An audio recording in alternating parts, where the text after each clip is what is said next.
even going to mess about. We're going to get straight to it. The headline show in the co-op this weekend. Before we even get into the controversy, let's just say, I'm going to say what everybody wants to say, but ain't going to say, but I'm going to say it. It shouldn't have been the headline.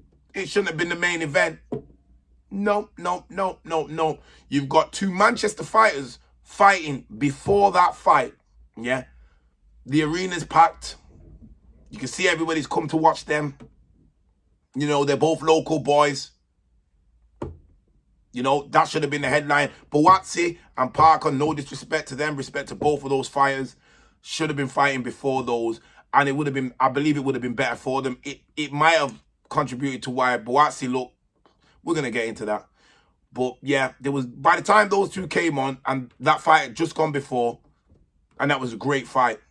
I didn't see how the Buatsi fight was going to live up to it, to be honest. And to be honest, I had Buatsi, and no disrespect to Parker, I had Buatsi winning the fight quite comfortably. Oh, was I wrong? Oh, was I wrong? Oh, was I wrong? Not only was I wrong, I think most people will agree with me.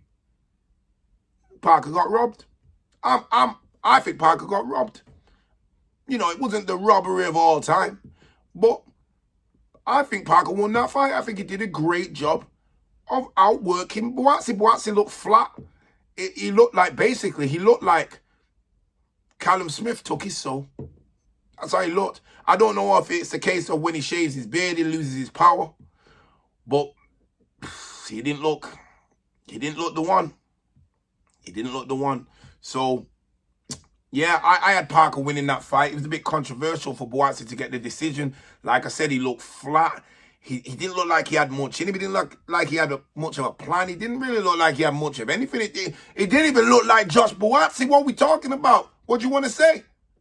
And Parker has a right to feel aggrieved. He definitely, in my opinion, did enough to win that fight. In my opinion. You know, put in the comments if you believe, if you agree with what I'm saying. Put in the comments if you don't agree with what I'm saying. But either way, hit that subscribe button because I need you to subscribe. So I need to get where I'm getting. Trying to be a famous YouTuber. What the fuck? Fuck you talking about?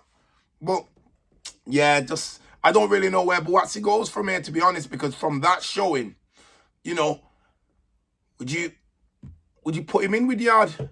Depending on what happens with Yard Benavidez, we're gonna see, and you know, we'll be talking about that because I got my own opinion on that. But I don't know. I don't know where does Buatsi go from there. Like, it's kind of like languishing in no man's land at the minute, you know, because he's, you know, he can't beat Bibble and Better BF. He's got no chance. Smith's already showed him he's the level underneath Smith. So what's his level? What's his level? What's his level? What's his level on that showing?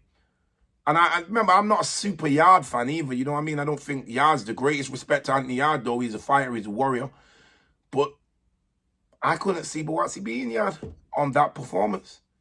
Unless he can pull out another Callum Smith-like performance. I just can't see it. I just can't see it. But, hey, you know, I'm just putting in my 2 pence in there. I'm just a comment. I'm a journalist, guys. This is what I do. I talk about shit. You know what I mean? Hit the subscribe button. Hit the likes. And put a comment in there. Let me know what you think. I might not respond to your comment, though. Depending on how I feel. But do it anyway. I'm out.